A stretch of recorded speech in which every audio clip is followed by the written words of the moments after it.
face à la vague de cas graves qui déjà se profile dans certaines régions. Faisons preuve, au fond, d'esprit solidaire et de sens des responsabilités. Chacun d'entre nous doit à tout prix limiter le nombre de personnes avec qui il est en contact chaque jour. Les scientifiques le disent, c'est la priorité absolue. C'est pourquoi, après avoir consulté, écouté les experts, le terrain, et en conscience, j'ai décidé de renforcer encore les mesures pour réduire nos déplacements et nos contacts au strict nécessaire. Dès demain, midi, et pour 15 jours au moins, nos déplacements seront très fortement réduits. Cela signifie que les regroupements extérieurs, les réunions familiales ou amicales ne seront plus permises.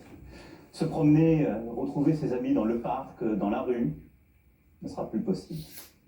Il s'agit de limiter au maximum ces contacts au-delà du foyer. Partout sur le territoire français, en métropole comme outre-mer, seuls doivent demeurer les trajets nécessaires. Nécessaires pour aller faire ses courses, avec de la discipline, et en mettant les distances d'au moins 1 mètre, en ne serrant pas la main, en n'embrassant pas. Les trajets nécessaires pour se soigner, évidemment. Les trajets nécessaires pour aller travailler quand le travail à distance n'est pas possible. Et les trajets nécessaires pour faire un peu d'activité physique, mais sans retrouver, là encore, des amis ou des proches. Toutes les entreprises doivent s'organiser pour faciliter le travail à distance. Et quand cela ne sera pas possible, elles devront adapter dès demain leur organisation pour faire respecter ces gestes barrières contre le virus, c'est-à-dire protéger leurs salariés ou, quand il s'agit d'indépendants, se protéger eux-mêmes. Le gouvernement précisera les modalités de ces nouvelles règles dès ce soir, dès après mon allocution. Toute infraction à ces règles sera sanctionnée. Je vous le dis avec beaucoup de solennité ce soir. Écoutons les soignants qui nous disent, si vous voulez nous aider, il faut rester chez vous et limiter les contacts. C'est le plus important. Évidemment, ce soir, je pose des règles nouvelles. Nous posons des interdits, il y aura des contrôles. Mais la meilleure règle, c'est celle qu'en tant que citoyen, vous vous appliquez à vous-même. Et une fois encore, j'en appelle à votre sens des responsabilités et de la solidarité. Dans ce contexte, après avoir consulté le président du Sénat, le président de l'Assemblée nationale, mais également mes prédécesseurs, j'ai décidé que le second tour des élections municipales serait reporté.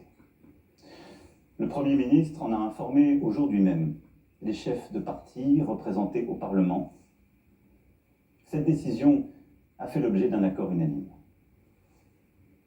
Mes chers compatriotes, je mesure l'impact de toutes ces décisions sur vos vies. Renoncer à voir ses proches, c'est un déchirement. Stopper ses activités quotidiennes, ses habitudes, c'est très difficile.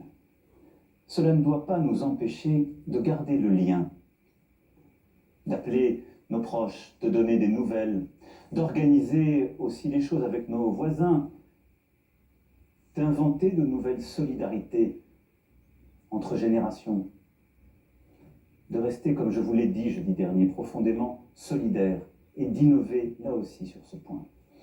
Je sais que je vous demande de rester chez vous. Je vous demande aussi de garder le calme dans ce contexte. J'ai vu ces dernières heures des phénomènes de panique en tous sens. Nous devons tous avoir l'esprit de responsabilité. Il ne faut pas que les fausses informations circulent à tout va. Et en restant chez vous, occupez-vous des proches qui sont dans votre appartement, votre maison. Donnez des nouvelles, prenez des nouvelles. Lisez, retrouvez aussi ce sens de l'essentiel. Je pense que c'est important dans les moments que nous vivons. La culture, l'éducation, le sens des choses est important. Et éviter l'esprit de panique, de croire dans toutes les fausses rumeurs. les demi-experts ou les faux sachants. La parole est claire, l'information est transparente et nous continuerons de l'année. Mais croyez-moi, cet effort que je vous demande, je sais qu'il est inédit, mais les circonstances nous y obligent. Nous sommes en guerre sanitaire certes.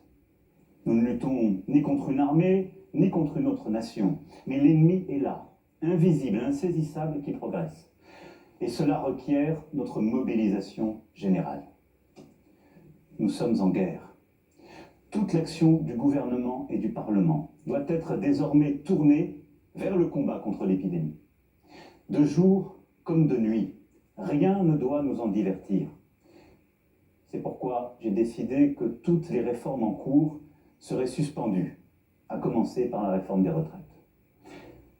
Dès mercredi, en Conseil des ministres, sera présenté un projet de loi permettant au gouvernement de répondre à l'urgence et, lorsque nécessaire, de légiférer par ordonnance dans les domaines relevant strictement de la gestion de crise.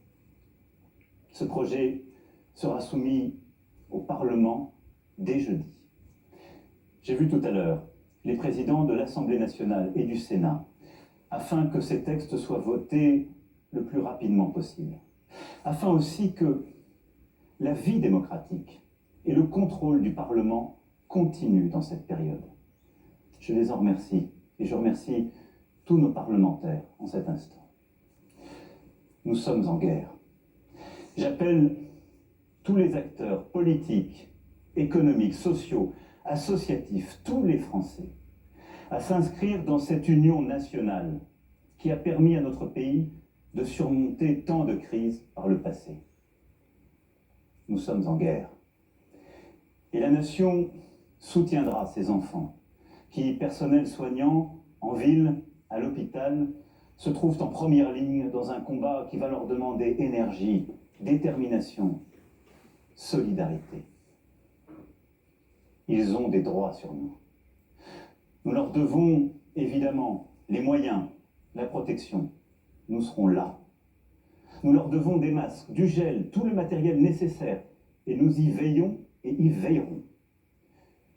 Nous avons décidé, avec les scientifiques, de réserver les masques en priorité pour l'hôpital et pour la médecine de ville et de campagne. En particulier les généralistes et les infirmières, désormais en première ligne aussi dans la gestion de la crise. Des masques seront livrés dans les pharmacies dès demain soir, dans les 25 départements les plus touchés. Mercredi, pour le reste du territoire national. J'ai aussi entendu le message des spécialistes, en particulier des chirurgiens dentistes et beaucoup d'autres. Des solutions seront trouvées avec le ministre de la Santé dans les prochaines heures. Nous devons aussi aux soignants la garde de leurs enfants. Un service minimum de garde est en place depuis ce jour dans les crèches et dans les écoles. Nous leur devons aussi sérénité dans leurs déplacements et repos. C'est pourquoi j'ai décidé que dès demain, les taxis et les hôtels pourront être mobilisés à leur profit. L'État paiera. Nous sommes en guerre, oui. Le pays accompagnera dans cette période les régions les plus touchées, aujourd'hui, comme celles qui le seront demain. À ce titre, je veux assurer les habitants, les personnels soignants du Grand Est, que nous serons au rendez-vous pour les appuyer face à l'afflux de patients et à la saturation des hôpitaux. Je sais ce qu'ils vivent depuis des jours et des jours. Nous sommes avec eux. J'ai décidé pour cela qu'un hôpital de campagne du service de santé des armées serait déployé dans les jours à venir en Alsace.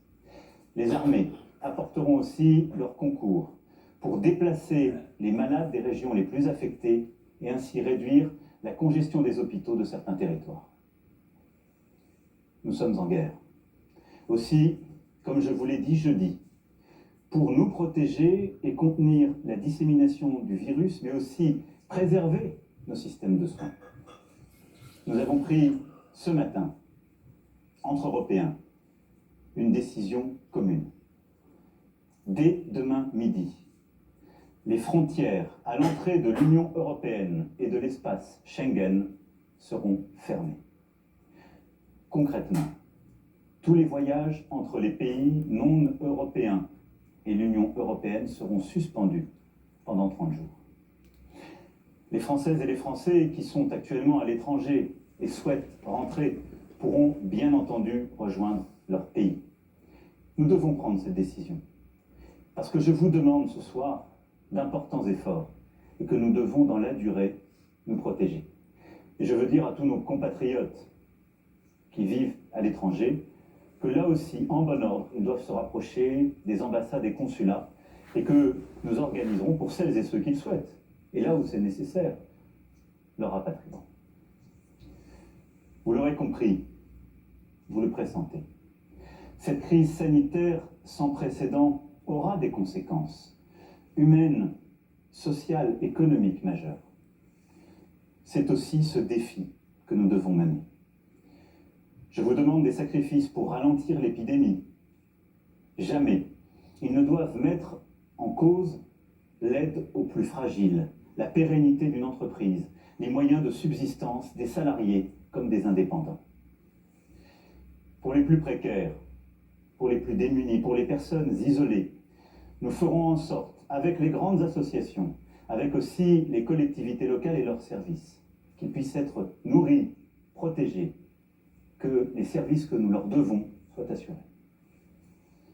Pour la vie économique, pour ce qui concerne la France, aucune entreprise, quelle que soit sa taille, ne sera livrée au risque de faillite. Aucune Française, aucun Français ne sera laissé sans ressources.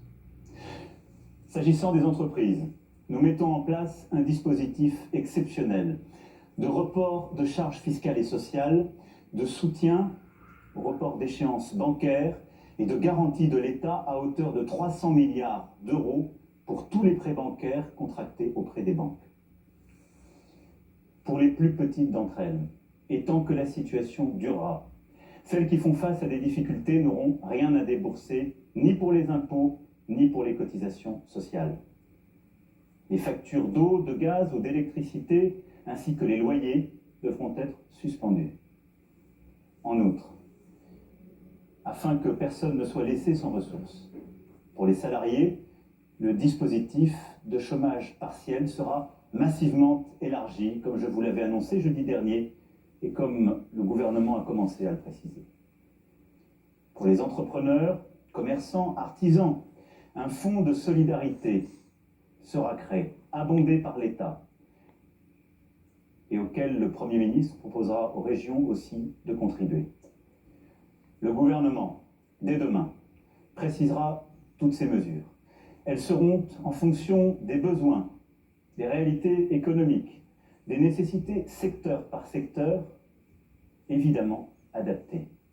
Nous serons au rendez-vous pour que notre économie soit préservée dans cette période si dure et pour que l'ensemble des travailleuses, des travailleurs puissent avoir cette sécurité aussi en termes de pouvoir d'achat, de continuité de leur vie. Mes chers compatriotes, la France vit un moment très difficile. Nul ne peut en prévoir précisément la durée. Et à mesure que les jours suivront les jours, que les problèmes succéderont aux problèmes, il faudra, en lien avec les éclairages donnés par les scientifiques, des expériences de terrain, il faudra nous adapter. Nous allons continuer aussi pendant cette période de travailler, de progresser sur les traitements. Et je sais le dévouement de plusieurs équipes partout sur notre territoire avec les premiers espoirs qui naissent. Et nous continuerons aussi d'avancer sur le vaccin. Régulièrement, je m'adresserai à vous. Je vous dirai à chaque fois, comme je l'ai fait, comme le gouvernement le fait, la vérité sur l'évolution de la situation. J'ai une certitude. Plus nous agirons ensemble, et vite, plus nous surmonterons cette épreuve. Plus nous agirons en citoyens, plus nous ferons preuve de la même force d'âme, de la même abnégation patriote que démontrent aujourd'hui nos personnels soignants, nos sapeurs-pompiers, l'ensemble des acteurs de la sécurité civile. Plus vite, nous sortirons de cette vie au ralenti. Nous y arriverons, mes chers compatriotes, en étant unis, solidaires. Je vous demande d'être responsables tous ensemble et de ne céder à aucune panique, d'accepter ces contraintes, de les porter, de les expliquer, de vous les appliquer à vous-même. Nous les appliquerons tous. Il n'y aura pas de passe-droit. Mais là aussi, de ne céder ni à la panique, ni au désordre. Nous gagnerons. Mais cette période nous aura beaucoup appris. Beaucoup de certitudes, de convictions sont balayées, seront remises en cause. Beaucoup de choses que nous pensions impossibles adviennent. Ne nous laissons pas impressionner. Agissons avec force. Mais retenons cela. Le jour d'après, quand nous aurons gagné, ce ne sera pas un retour au jour d'avant. Nous serons plus forts moralement, nous aurons appris. Et je saurai aussi avec vous en tirer toutes les conséquences. Toutes les conséquences. Y sommes-nous, individuellement et collectivement, à la hauteur du moment? Je sais, mes chers compatriotes, pouvoir compter sur vous. Vive la République, vive la France.